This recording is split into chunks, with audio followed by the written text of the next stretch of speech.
नमस्कार, स्वागत है आपका एक बार फिर से हमारे YouTube चैनल VL न्यूज़ में। आप देख रहे हैं सुबह सवेरे खबरों का सिलसिला जारी रहेगा, बने रहिए हमारे साथ। तो आइए बिना देर किए चलते हैं खबरों की ओर। दिल्ली में कोरोना के रिकवरी रेट में तेजी से हो रहा है सुधार, 10 में से 8 मरीज हो चुके हैं ठीक।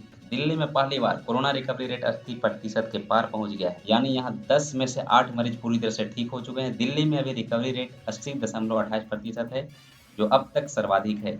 वहीं बीते 24 घंटे में राजधानी में 1246 नए मामले सामने आए हैं, जिससे संक्रमितों का आंकड़ा बढ़कर 1,13,740 पहुंच गया है। बीते 24 घंटों में 1344 मरीज ठीक हुए और अब 91,312 मरीज इलाज के बाद ठीक हो चुके हैं। बीते 24 घंटे में 40 मरीजों की मौत हुई और जान गंवाने वालों का आंकड़ा बढ़कर 3411 हो गया। दिल्ली में अभी फिलहाल 19,017 एक्टिव मामले हैं। नेपाल के पीएम केपी शर्मा ओली ने अब भगवान राम और अयोध्या को लेकर दिया विवादित बयान। ओली ने विवादित बयान देते हुए कहा, अयोध्या नेपाल में है और भारत ने एक नकली अयोध्या को दुनिया के सामने रखकर सांस्कृतिक अतिक्रमण किया है। ओली यही नहीं रुके, उन्होंने कहा कि भगवान राम नेपाली हैं, ना कि भारत के।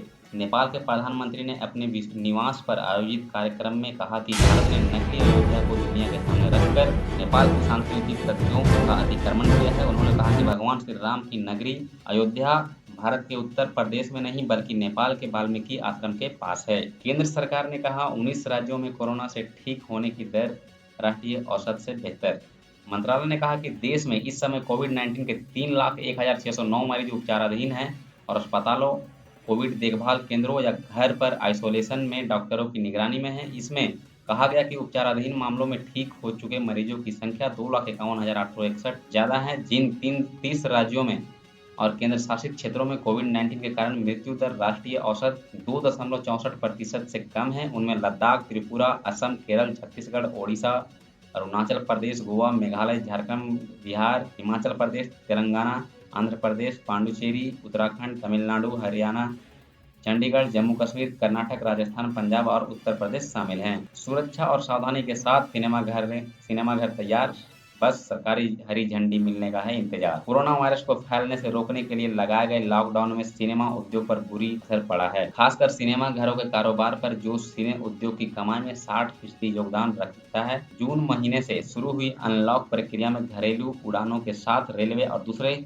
कई उद्योगों को शुरू करने की इजाजत तो मिल गई है, पर सिनेमा घर अब भी बंद हैं। मल्टीप्लेक्स एसोसिएशन और इंडिया इसके लिए सरकार से लगातार बात कर रही है और कोरोना संक्रमण से बचने के लिए जरूर उपायों के साथ तैयार भी हैं। वहीं 3 महीने बाद सिनेमा घरों के फिर से खुलने की उम्मीद जागी है। सिस्टम कुछ ऐसा बनाया गया है कि एक ग्रुप के दोनों तरफ की सीटें बुक नहीं हो पाएंगी। मल्टीप्लेक्स एसोसिएशन ऑफ इंडिया के निदेशक देवांग संपत ने बताया, जैसे ही हम एंट्री पॉइंट पर आते हैं थर्मल स्क्रीनिंग होती है, तापमान ज्यादा होगा तो प्रवेश नहीं मिलेगा और फिर QR कोड से टिकट चेकिंग होगी और सैनिटाइजर से हाथ साफ करने होंगे। सैनिटाइजर मशीन हाथ से नहीं पैडल वाली होगी। कोविड-19 से निपटने के लिए सुपर रिच अमीरों पर ज्यादा टैक्स लगाएं सरकार। दुनिया भर के 80 अरबपतियों की मांग। दुनिया के करीब 80 अमीर बिजनेसमैन ने दुनिया भर की सरकारों को चिट्ठी लिखकर कहा कि सरकारों को कोरोना वायरस से फैली महामारी कोविड-19 से निपटने के लिए सुपर रिच यानी बहुत अमीर लोगों पर ज्यादा टैक्स लगाना चाहिए।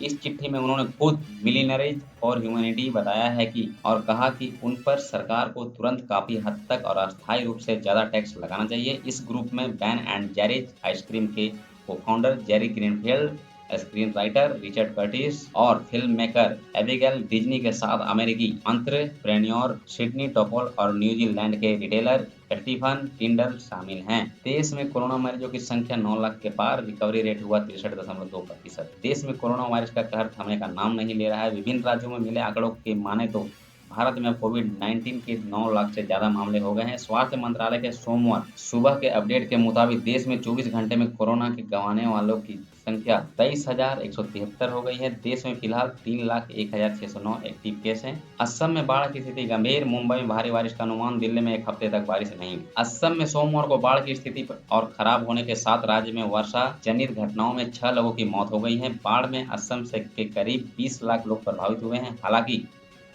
मौसम विभाग ने अपने पूर्वानुमान में कहा कि मानसून दक्षिणी की ओर बढ़ रहा है और पूर्वोत्तर क्षेत्र में बारिश की तीव्रता में कमी आएगी। मौसम विभाग ने कहा कि मानसून पश्चिम तट में कोंकण, गोवा से केरल की ओर सक्रिय है। मौसम का पूर्वानुमान बताने वाली निजी एजेंसी स्काईमेट वेदर ने कहा कि 16 जुलाई तक मुंबई में भारी बारिश होने का अनुमान है। हालांकि 15 जुलाई को महानगर में सबसे तेज बारिश हो सकती है।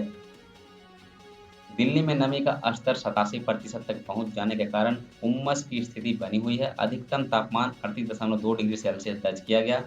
पूर्व में मानसून बिहार में जमुई, झारखंड में दुमका और बंगाल की खाड़ी की ओर से बढ़ा है। इससे उत्तर बंगाल के लोगों को कुछ राहत मिलेगी, जहां पिछले कुछ दिनों में मूसलाधार बारिश हुई है। पंजाब और हरियाणा में अधिकतम तापमान सोमवार को सामान्य के करीब रहा। दोनों राज्यों में मौसम शुष्क बना रहा। हालांकि अगले कुछ दिनों में दोनों राज्यों में कुछ स्थानों पर बारिश हो सकती है। रक्षाबंधन पर चीन को 4000 करोड़ रुपए का नुकसान पहुंचाएगा भारतीय कारोबारी, सीएआईटी ने की तैयारी। देश के छोटे व्यापारियों के संगठन confederation of all India traders CAIT ने इस साल रक्षाबंधन के त्योहार को देश भर में हिंदुस्तानी राखी के तौर पर मनाने की घोषणा की। सीआईएटी का दावा है कि इससे चीन को 4000 करोड़ रुपए का कारोबार का नुकसान होगा। साथ ही वह सीमा पर तैनात भारतीय सैनिकों के लिए 5000 राखियां भी भेजेगा। सीएआईटी ने कहा कि इस साल 3 अगस्त को देश भर में रक्षाबंधन के त्योहार को हिंदुस्तानी राखी त्योहार के रूप में मनाने का फैसला किया गया है। आयकर विभाग का 3 बड़ी समूहों पर छापा, गड़बड़ियों के कई सबूत मिले। आयकर विभाग ने जानकारी दी कि विभाग ने आज 3 समूहों पर 5 जांच और सर्वे के लिए छापेमारी की। ये ऑपरेशन जयपुर में 20 परिसरों में, कोटा में 6, दिल्ली में 8 और मुंबई में 9 परिसरों में किए गए। आयकर विभाग ने यह भी बताया कि जांचे गए समूहों में से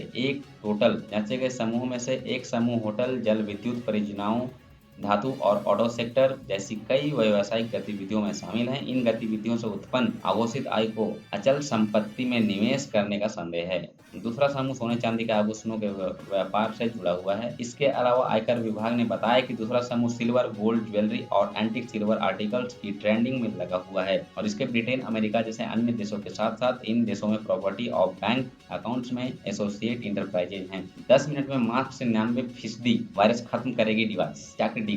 मास्क को दोबारा इस्तेमाल लायक बनाएगी। आईआईटी दिल्ली ने ऐसी डिवाइस तैयार की है जिसमें 10 मिनट में मास्क को दोबारा इस्तेमाल करने लायक बनाया जा सकेगा। शोधकर्ताओं ने इसका नाम चॉकलेट डिकॉक रखा है। इस डिवाइस N95 मास्क को दोबारा इस्तेमाल करने लायक बनाएगी, साथ ही बायोमेडिकल वेस्ट को घटाने का काम करेगी।